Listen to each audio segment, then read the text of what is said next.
Okay. Right. There seems to be some challenges going on here. Right. Okay.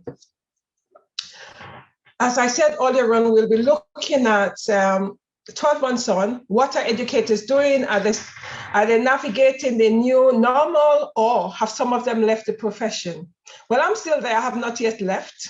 And I do know there's a number of educators who have left the profession for a number of reasons, either because they've been experiencing a number of challenges going back into the online. Some of them are going into the online platform, and some of them are going into the physical classroom. One of the challenges some people are having is, even though they're in the physical classroom, in terms of social distances, is a challenge.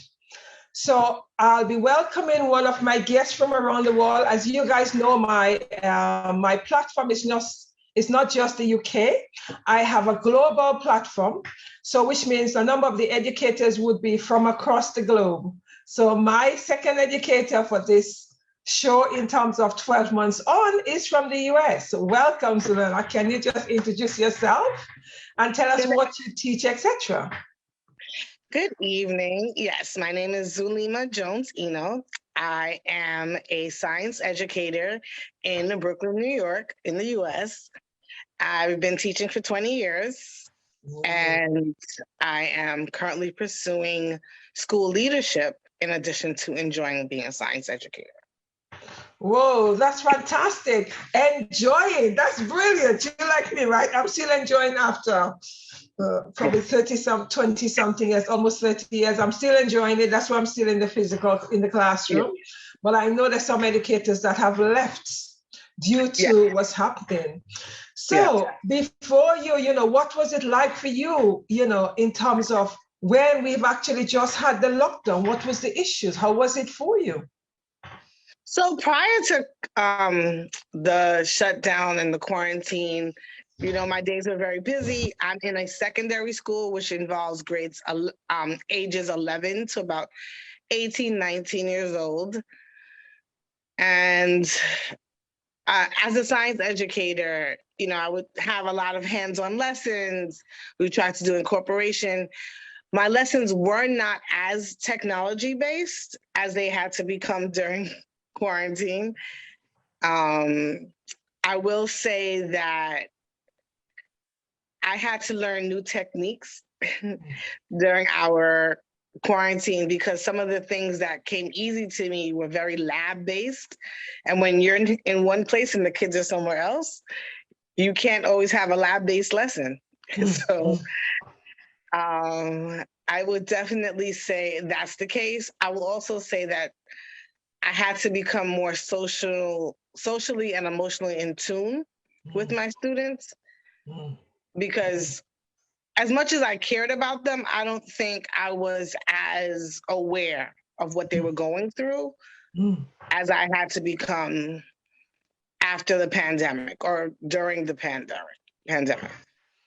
Yeah, this is very much, I think, for across the board, because when we had the first lockdown and I went back into the physical classroom, one of the things the student wasn't asked was what it was like, how did they feel during the pandemic? Because I had a number of students say they were feeling suicidal, they didn't want to be home with their parents, they've never spent so long with the parents and they were forced to do it. So there was a lot of issues, and I had to make a number of referrals to outside specialists because the school did not have enough so-called counselors to support these children. So that was a big thing for me in terms of when we actually went back initially, because that was back in September last year. Because as a psychologist, I suppose I'm more in tune with the student because I asked them all what was going on. But as I say, a lot of teachers didn't. But we cannot blame the teachers who didn't, because they're not so versed with the psychological issue, because a lot of them were more concerned about delivering the contents. Because when you have, people saying to you that, oh, these children have already lost learning, some educators are forced to actually get on board and just deliver it. So in terms of what you're saying, Zulema, it's very, very true in terms of some educators were not so much on the ball because you never had to do that. you know. No. And So even that's, though I wasn't involved in different programs with like trauma related response because of my dean's position dealing with discipline and behavior, mm, but not every teacher was. And I believe when we returned in September, and then we went back on quarantine, but when we returned in September, a lot of teachers still tried to avoid it, but within days realized, okay, I need to get a refresher. So mm, we were trying to work with colleagues to help push them mm, to tune into the kids' emotional needs. And mm, things that we always said, oh, we couldn't do, we didn't have time to do. mm, Icebreakers were no longer just the first week of school. It was constant check-ins. yeah. And like you said, we had to incorporate those school psychologists. We had to incorporate the counselors. We realized my principal realized that she needed to hire more counselors because there were more, even with half the kids being in the building, because we were in a hybrid model, we still needed more counselors there. And we needed people who would go into homes because the parents needed help. My own school has a food pantry, and we had to start doing food pantry outreaches to the parents because there were a lot of parents that were suffering from food shortages. Okay, okay. So you guys provide a dual role, isn't it? Yeah, it became, before, a lot of families were not coming out to come get the food. We would have extra food, we would have extra supplies. But during the pandemic and after we returned, more people were willing to admit that they needed the help. So we were able to help outreach to the community. And I felt like that was important. And I'm definitely hoping we're able to continue it, because as we return now with all of our students in September, it'll be a challenge to deal with all of our students. Okay, that's interesting, because you see, not everybody like to come out and say that I am struggling in terms of food, because it's a pride and it's an ego thing. Yes, definitely. So that's that's the issue there. Okay, thank you. 1 year on, what are some of the challenges and triumphs that you have experienced going back into school? So I'm definitely going to start with the triumphs. I personally, because there's a lot of challenges, but I'm going to start with my triumphs. I feel like I definitely learned a sense of collaboration. There were teachers who, because we taught different grade levels, we didn't really work together. But when we came back into the building, we realized as adults, we needed to lean on each other. And thankfully, we have developed relationships during quarantine that were able to be continued when we returned to the building. In addition, we were able, the communication with how to reach out to certain kids, because, every year kids have the teachers that they talk to, but now it became more important to get that insight on, when kids are struggling socially or emotionally, who feels like they're being bullied, who feels like, they don't have enough.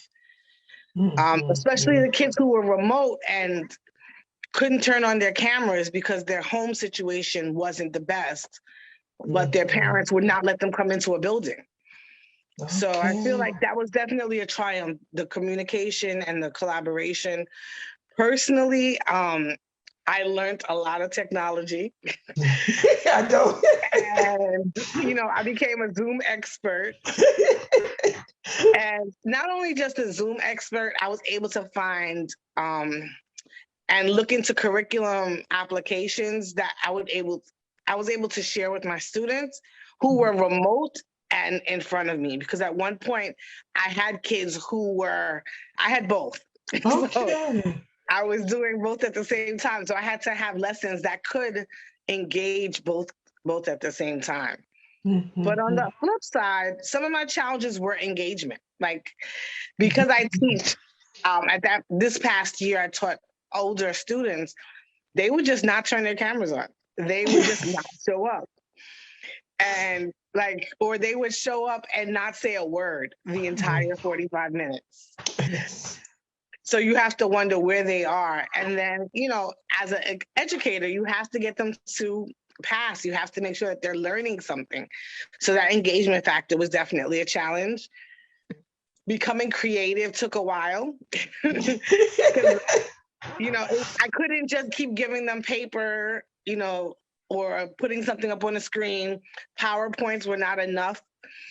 So even, you know, one of my colleagues helped me develop a blood typing lesson because we were teaching forensics. Okay. So we had to show them how to make their own blood. So one of our lessons became how to use household products to make their own blood. And then we were able to do the hands-on lesson.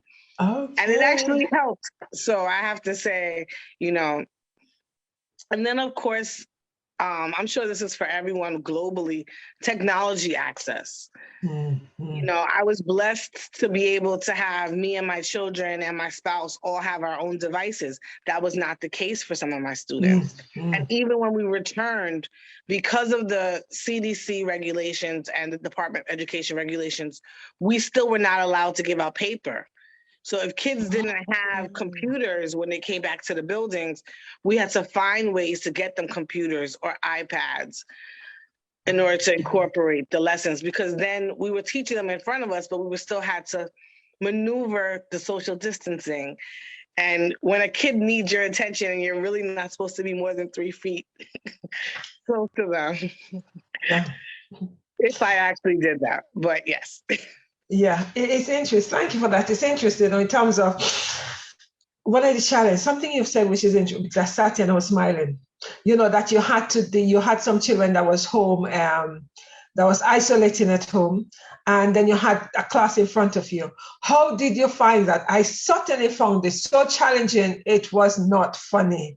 I forgot those at home half the time. The student had to remind me. I said, Miss, you know, there's some students at home because they're not hearing you. Because it's challenging. I don't know. How did you find that? It was definitely challenging, is one word for it. I felt like I was being pulled in so many different directions, honestly, because you want to give the attention to the kids at home, but you have these kids in front of you. Mm. It wasn't as easy to understand who was really, it wasn't easy to assess who was really getting it when they were at home. The ones in front of me, I could see. So I had to do a lot of private messaging, even setting up the classroom so that my back wasn't to the people at home the entire time, or making sure that they could still see. So I eventually, you know, it took me a while, but I worked it out. I would have 2 devices where I was on. I would have students who were monitoring the chat so that I would know if there was a question. For my co-taught classrooms where there were 2 adults, there was 1 adult focused on the people at home and another adult focused on the kids in the room while we were instructing, so that we could give those parts. So I think I learned that it could be done because I really wanted it to be done, and I didn't want to lose my students. I wanted to try to keep them engaged.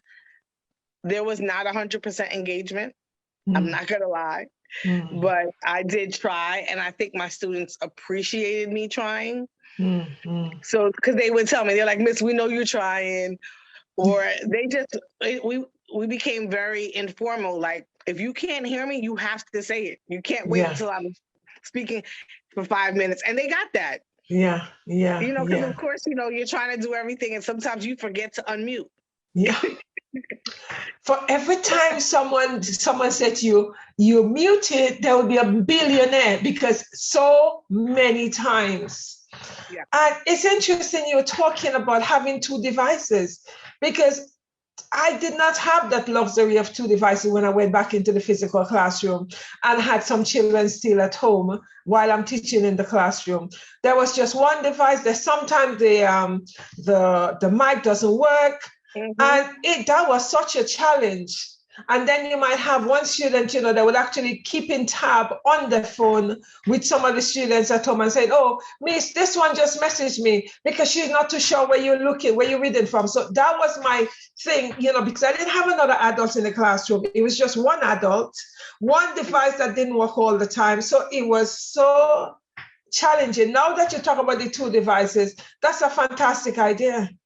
That's a brilliant idea. And the second device was often my phone. So, or an iPad. Like I would have the computer displaying and then I would have an iPad or my phone because I had to. That was the only way I could keep up.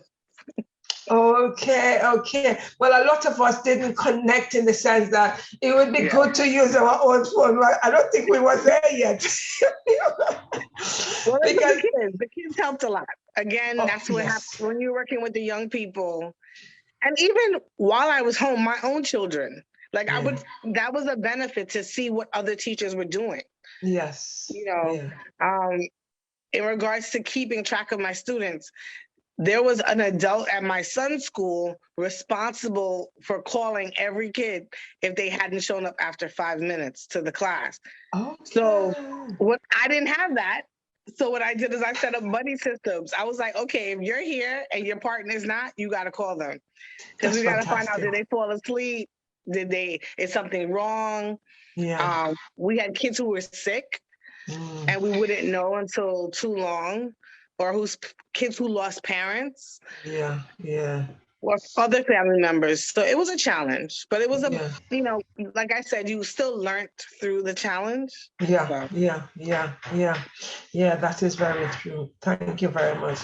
Okay, how are things changing in terms of relationship in the classroom and discipline with these young people? Because you're now back, you've been back. So in terms of, I keep on calling it 12 months on, how are you navigating this new normal? Because as we know, as educators, it would never go back to normal because we now have so much access to, technology, which I feel that we need to be using on a much more regular basis, because that have actually elevated our lifestyle. So in terms of, what's the situation? Okay, so classroom discipline, I have to say, and it's interesting because I'm a dean, and normally I would be dealing with a lot more aggressive situations, but those were not the case when we returned. It became more social emotional. So I definitely feel like the need to incorporate social emotional learning, making sure that kids are okay, doing check-ins, just, we have a program here from Yale called Ruler, and Ruler talks about emotional intelligence, giving our kids the words to describe how they feel. So that became a thing, okay, I see you having an outburst, but what is this really about? What are you really angry about? And sometimes my students will tell you, I always ask them, what's the foundation issue? I know you're mad about this and the teacher said that, but what was your foundation issue? Getting kids to identify what their foundation issue was when they're going through these challenges and actually say it and it's hard, especially for middle school and high school students, for them to be emotionally vulnerable, but getting them to admit, okay, I'm sad because I'm thinking about my grandmother who passed, or the teacher said this, but it's not my fault that the iPad keeps dying. The challenges, or, even with why won't they turn their camera on? Initially, it was all kids had to have their cameras on. And then after a while, we realized that was not emotionally safe for every child. So I think that became something that changed. The improvement in parent outreach, having parent involvement was not always easy in my school, but after we went remote, we got in touch with more parents. We had more parents being able to be aware of what's happening in their kids' classrooms and what their kids needed. So parents were able to actually verbalize, this teacher wants this, but my kid can't do it, or my kid doesn't understand. That wasn't something that we often had. So I think that was a wonderful improvement to see parents actually looking at the academics of their children. The way that I teach children, how has that changed? Again, I've tried to be more creative. However, I will say that I think I'm definitely clearer about my expectations. Okay.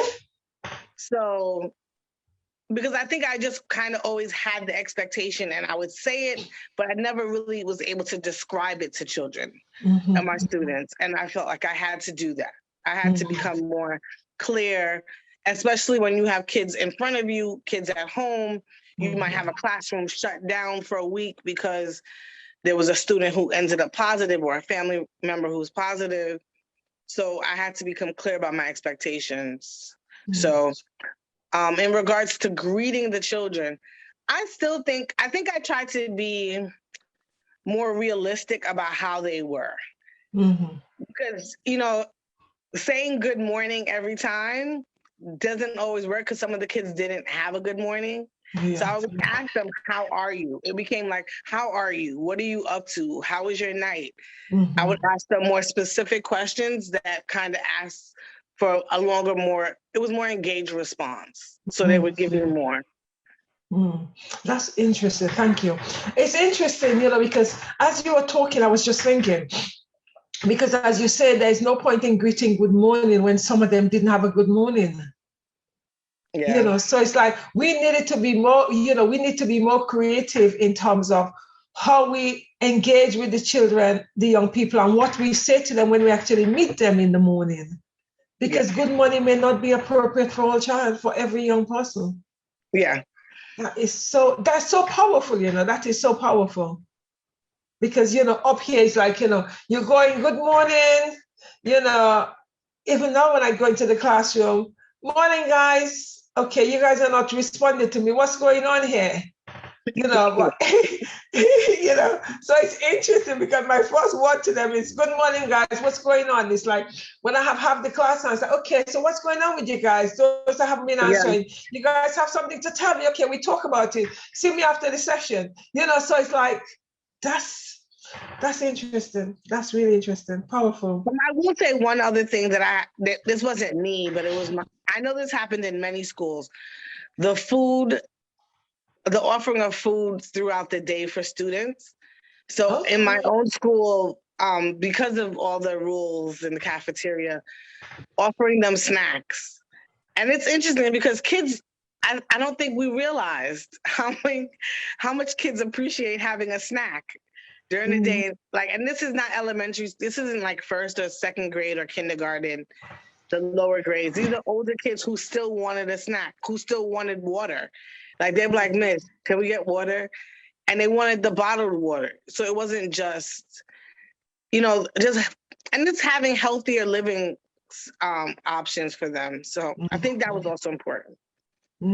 Thank you. That's interesting. Oh my, because the thing is, in all my schools I've taught them, we don't offer them snacks. Yeah. It's a situation where. Oh. Like I said, I've been doing this 20 years, and maybe like if we knew we were with them for a really long time, we'd offer them something or tell them to bring their own snack. But I have to say, like my principal and the staff, the assistant principals, were very intentional on trying to meet the needs of what the kids.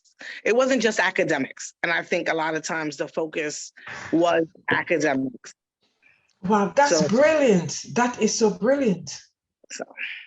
Wow. So which means you guys, diverted from the norm in terms of, academic contents. You guys were looking at the holistic child, which is brilliant. I must say, we didn't have that in the institutions I taught in, in terms of even asking about the well-being. It wasn't something standard across the board.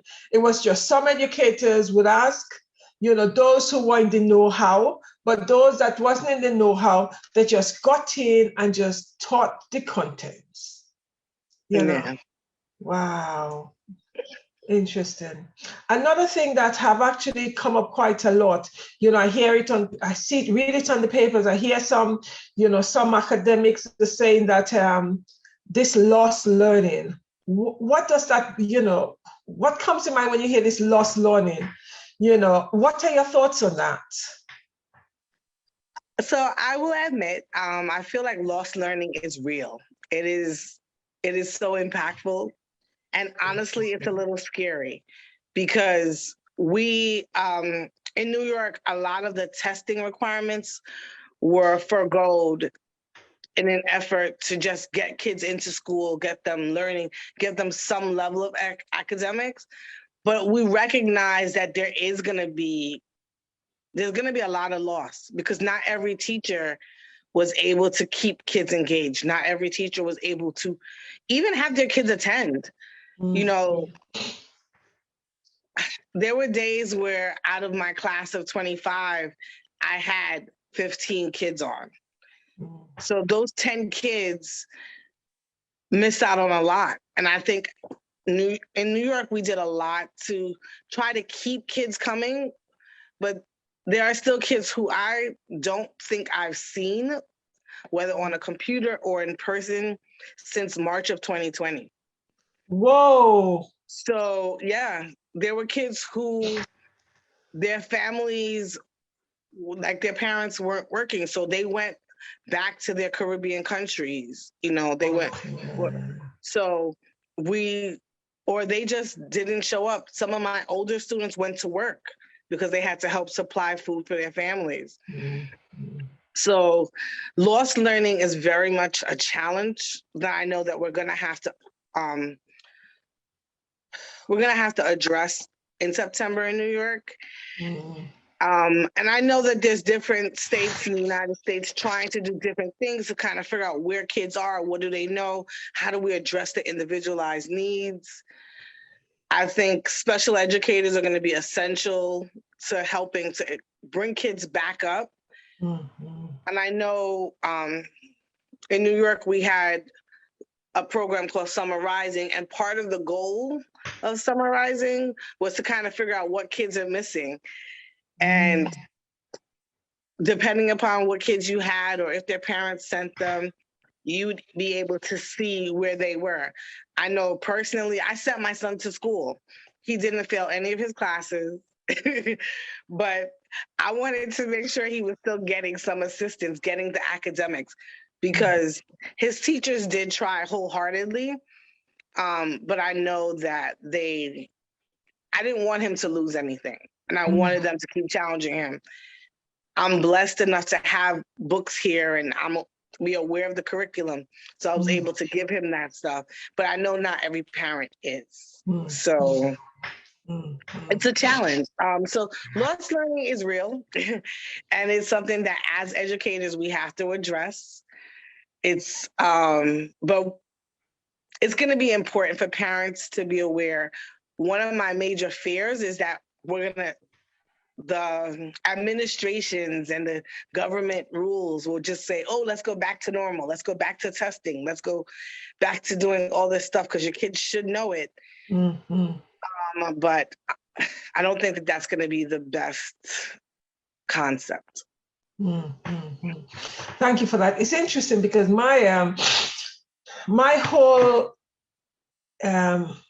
whole take on this lost learning is I see it very differently because I feel that the education system here, it does not equip the children for real life living. So the fact that the children were at home, a lot of them improved their skills in looking at basic skills, basic survival skills, i.e. some of them learn to cook, some of them learn to bake. So they've actually gained different skills. And for me, that was far more important than the academics, because I feel that, yes, they need the academic to go to the next level, but it is not always necessary in the sense that for survival, because you could come out of university with all this degree, you cannot bake, you cannot cook, you don't know how to, you don't have the basic survival skills. Okay. And I feel that the lost learning is the lost academic, but they actually gain other skills in between. So this lost learning, it's been bandaged all over the place. I'm thinking, okay, I hear that, you're talking about academic, but this child have actually learned how to socialize and have conversation with the parents they never used to. They're also able to cook. So in terms of living skills, they've learned that. So, that's my take on this lost learning situation, because, my son seems to have learned a lot of things outside that academic, because he did not connect too well with this online teaching. Okay. Because one of the things is the educators did not have the cameras on. It's okay for the children not to have the cameras on it. But I feel as educators, we need to keep our cameras on so we actually have engagement with the student. They're able to see us. So I think when they see us and they see in terms of, the expression, because I teach with my hands, so they actually get it a lot more, the connection more. Whereas you on a blank screen, they don't know what's going on behind you. They're just hearing your voice. Oh no, I didn't. I definitely have my camera on because it's like I at least needed to see myself. Exactly. I like that. Exactly. But I, you know what? I actually never thought about the lost learning in the way that you described it, and that is absolutely true. Because I know for my church, we had a group. It was called study hall because of what we used to do, but we had kids who identified wonderful things that they learned. Kids who were cooking, like you said, and sewing. My own children were like, okay, like they were cooking for me at one point because it was like, okay, Mom, you want to try this? Like finding stuff on YouTube. Oh, we should try using this because we should try making this. And so I definitely think that's a wonderful way to look at it. Yeah, so they didn't lose everything. They lost academic stuff. Yeah, but, exactly. Yeah.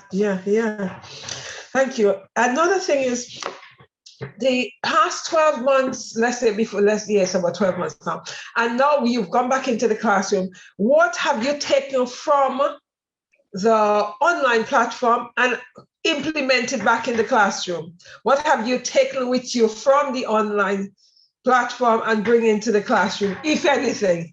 I have to say, I am definitely more, I take a lot more student opinions. Mm-hmm. So when we returned back in September, and then we went on our second quarantine and came back in January or February, I realized in order to help with engagement, getting the student input was essential. Because I would tell them, okay, we need to learn about this, but what are some topics that you want to know about this? And I think that was something to appreciate about remote learning, because teachers, here and in my classroom, a lot of teachers were able to be creative, in how they approached it, because we weren't following that strict curriculum. Yeah. Even I like to talk about things that I saw with my children. The TikTok videos for my daughter's dance classes, like they had to create TikTok videos. My son's literary class, his teacher saw in him his creative side and had them all writing their own short books. And then he helped to show them how they could get it published on some of these free websites. So you had kids who now say, oh, you know what, I have a chapter published, and they work together to incorporate the different concepts. So I think definitely just the creativity, I'm trying not to let go of it, trying to make sure I keep student input as something that's essential. And then, like I said, I keep pushing it because I think it's important, recognizing the whole child. So finding out what's happening and making sure that kid is okay. Like there's an old poem about, like, you ask the kid about why don't they have a pencil, but they went through all this stuff before they got to school.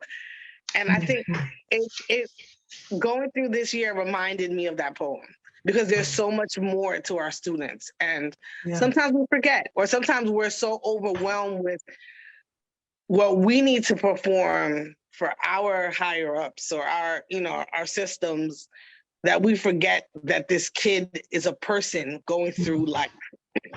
Yeah, yeah, that is so true. It's interesting though, because the pandemic have made every educator, whether or not they want to own it, they want to accept it or not, it's true. The pandemic have made us all become more creative because we had to be mega creative. And we, because this online platform is something new to a lot of us. Because before the pandemic, computer, what am I teaching on computer for? My only teaching on computer was my PowerPoint. That was my only teaching on computer. But we've actually had to be creative. And I keep saying on this platform that the students have made me learn so much, because when I did one of the team session, the student decided to, because not every school used the same online tools. We all had different platforms. And one of the schools I was teaching in, they were using Teams. And in the morning, got here, gone into my lesson, and I did not understand Teams, nor did I realize that I had to make sure I took control of the whole platform. So all of a sudden, I'm thinking, the PowerPoint kept on going on, off. And I'm saying to them, what's going on here? I started reading the PowerPoint disappeared. And I'm thinking, okay, one student is actually messing around. And I didn't say much. Because you see, they realized that Miss didn't know what she's meant to be doing, right? Because I should have been the one controlling the meeting, but I didn't go in to check. I assumed that everything was done automatically. Man, that night, did I not go onto YouTube to make sure that the next morning I knew? Yeah. Next morning, when I got in, I make sure I muted all of them. Yeah. And it's like, and they say, when I'm asking questions, just trying to test them, they say, they're writing on the message, Miss, you've muted us all. I thought, oh, that works, right? So we had to learn this platform so quickly. And we had to be creative, as you say. We couldn't be doing PowerPoint all the time because it became boring. Yeah. So it's like the breakout room. One day I actually put the students in the breakout room. I forgot how to take them out. So it was amazing. And I'm then thinking, my goodness, I need to get them out. How the hell do you take them out? When I eventually got them out, I'm thinking, oh my goodness, no, I know. So it's like all this thing you had to try. It was a trial and error. So It actually made us very, very creative and very innovative as well. Yeah, because I have to say, it was another thing that was cute was having the kids help you. Yes. Because it's like, I want to do this, or like you would see a lesson. I'm like, okay, guys, well, you write on the board, because we use different things with Google and Jamboard. And it's like, okay, if I do this, they're like, Miss, you didn't give us permission to write on it. And I'm like, what? You got to go back again. So having the kids share their knowledge, because it's interesting how they knew it. They knew what we were supposed to be doing. Exactly. They knew, or even like giving kids host. It was the funniest thing the first time I told the kids. I was like, well, you guys have to share co-host privileges. And they're like, we get to be a co-host? I was like, yeah, but here's the thing. I said, I'm going to give you, you're responsible for how your other classmates participate. They're like, what? I was like, yeah, you're the co-host. You got to help. So just finding those ways, because, like they tell you in a classroom, give your kids responsibilities, but it took me a little while to figure out how could I give my students responsibilities in my class? Yeah. Well, we're not even in the same room. Exactly. Yeah. So I think that was interesting. And even sharing my lessons, because sometimes kids had technology issues. So sometimes making myself, even though I wouldn't say everyone should do it, but making myself available later on to help kids who missed the lesson because of some technology issue. Because I have to remember that there were days when I had technology issues. Yeah. And it was like, why is my Wi-Fi dropping? And so when a kid says my Wi-Fi is dropping, you have to be understanding. Yeah. Yeah. So, and then just creating synchronous versus asynchronous learning activities. I think it's just so much. we had to, and I think many people had to be willing to learn. Mm. We were all learning together. Exactly. Yeah. And I also think that educators need to demonstrate vulnerability. Yes. It was so important to demonstrate vulnerability instead of taking the higher ground that you knew it all. What? No.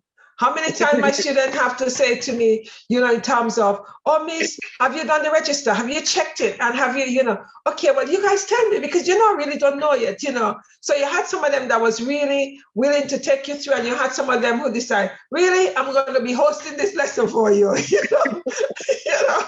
So there was, those kind of challenge, in terms of all of that. Yeah. In terms of your mentor, in terms of looking at it on a holistic basis, how do you think that you were affected, or other educators were affected in terms of the physical, intellectual, emotional, spiritual being? How do you think that this pandemic have affected you in that way? Also, how do you think it affected you as an educator? So physically, I have to say I became more aware of my own body. There were a lot of health issues that I developed. Emotionally, the pandemic was rough for a little while. Mm. I began the pandemic with the loss of my mom. Oh, yes. And it was hard because I then had to figure out working, because I don't know how to explain it. So when you're in the house with everyone all the time and you can't really go anywhere, but you just want to cry, Yeah. you have to figure out like being vulnerable to your children, being vulnerable with other people. I had coworkers who were struggling, like they did not enjoy being home. So, and then there were other people who loved it. So I think just finding ways to be creative.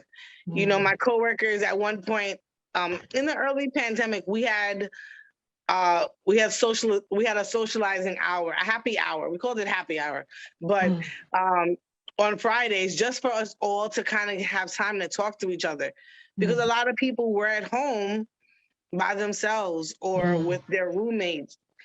And, you love your family, love your friends, but after a while, I need to see somebody else.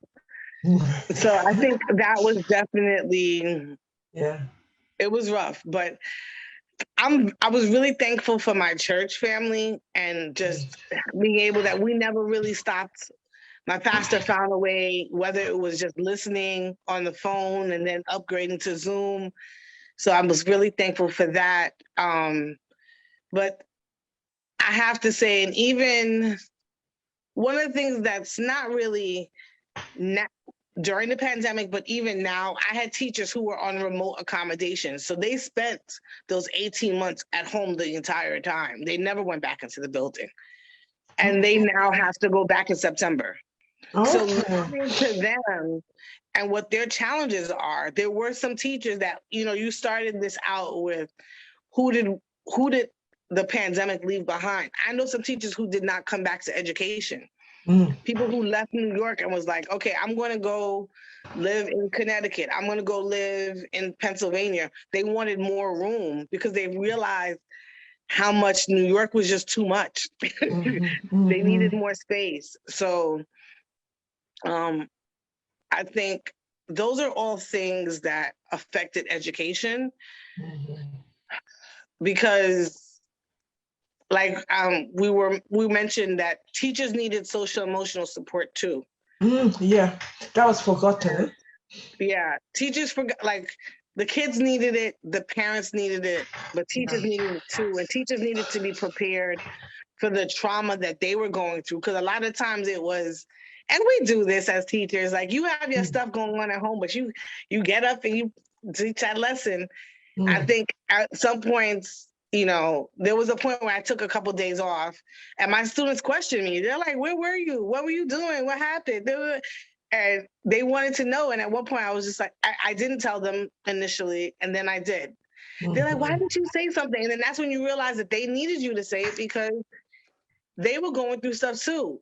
Yeah. And I think it's that vulnerability, it's that openness, that willingness to be real with them. And I think a lot of students appreciated that. But as an educator, the pandemic opened me up to a different side of myself. Yeah. So that I've always been too busy to see. But then physically recognizing that I need to exercise more, because if I'm just going to sit in front of this computer, I got to find a way to exercise. I have to find a way to cook healthier foods. So that was. It's so very true, you know, because in terms of, I enjoy being at home because it meant I wasn't commuting to schools, etc. So I loved it. That was the nice part. But the downside was the students in terms of engagement. I would go in there and all excited, and one of them, you know, when I taught, I was taking over from a teacher, and I was just saying to the student, you know, I taught because the teacher told me that, you know, they hadn't done a topic. So I went in there and I was teaching the topic. And the next, when I finished, I said, oh, how was it? And then, you know, they start writing in the chat, oh, miss, some of us have done it already. Why didn't you tell me? Because you were so excited about the topic, right? I was saying to them, you know, and someone else said, oh, well, it was okay, it was revision, right? So they didn't tell me because I came and I was really excited because I love teaching. They didn't want to bust my bubble. And I'm thinking, but you should have told me. But, you know, I said, oh, miss, it didn't really matter because it was good revision. You know, so in terms of that, but then sometimes you realize that you were just teaching to blank screen. You know, you didn't even know they were there. What I used to do is when I actually say goodbye, I would sit on the platform and just wait to see how many of them switch off the camera, you know, switch off. And then you realize that sometimes there are 5 of them that were not even behind the screen, you know, because it's like 5-10 minutes later, you realize, okay, you haven't switched off, so you don't even know your lesson finished. So it was some of those things, you know. It was the same things. It's so interesting that we all went through some of that. Exactly. You know, I have a student who admitted to me afterwards that a lot of times he fell asleep. He said he would set his alarm to log into the class, and then he would say his hello, and then he would turn his camera off and go to sleep. So sometimes when he never logged off, it's because he was still knocked out. So I'm like, are you serious? I said, I was like, well, what did you gain by that? He was like, miss, you know, y'all said we had to show up. I showed up. And I was like, all right. It's interesting, isn't it? Because, you know, the children have taught us so much. Yeah. 12 months on, how do you feel, or how you think that your ability to teach have changed? I was actually proud of myself for learning. Oh, fantastic. Yeah, I was proud of myself for learning. I think I'm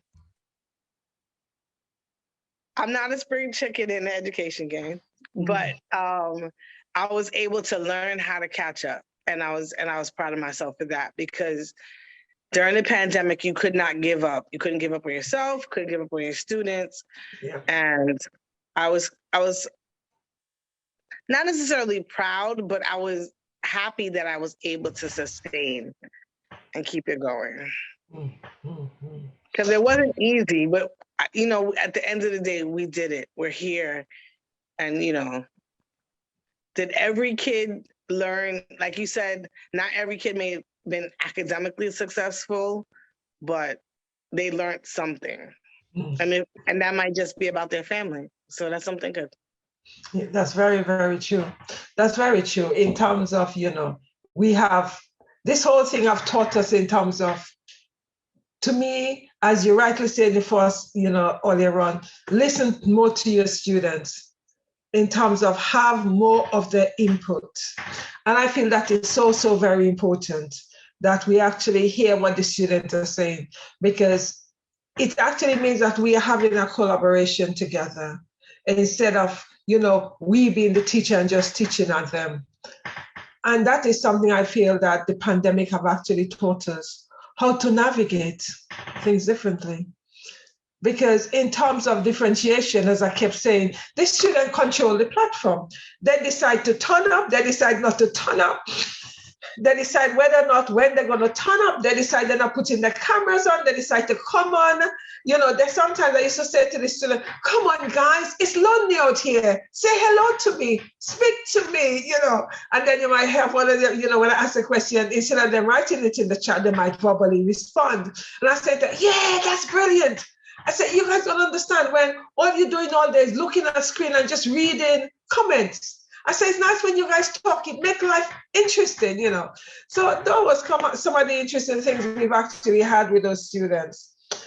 Okay, what 3 tips can you give in terms of moving forward?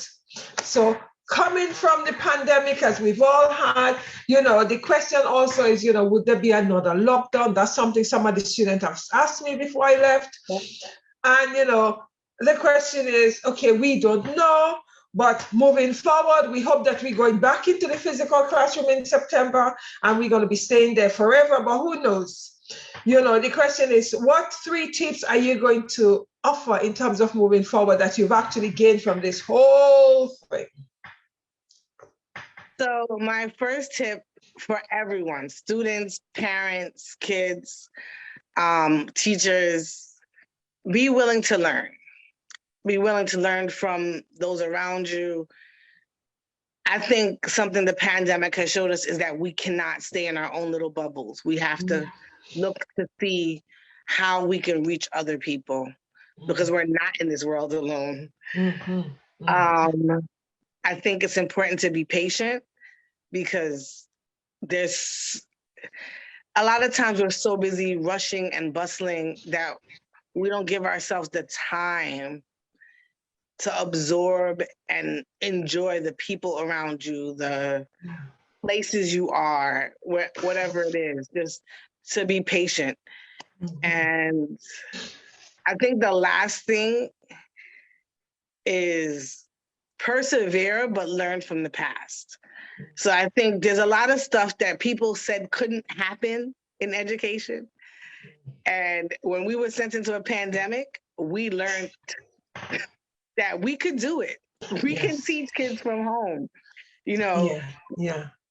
We can persevere. We could find a way to engage parents.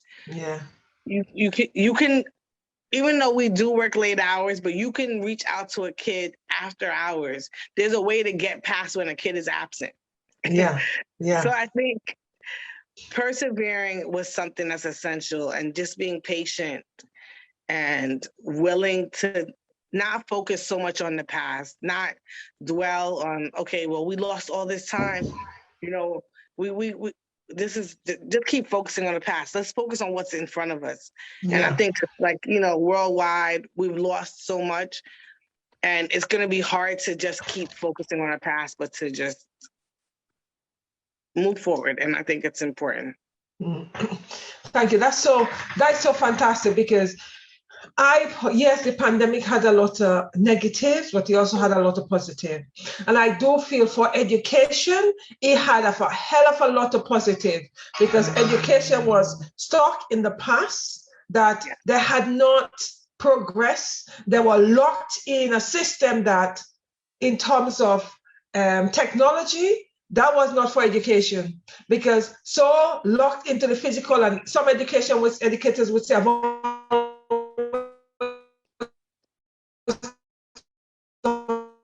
this way. The pandemic demonstrates to us we need to be flexible, as you rightly say.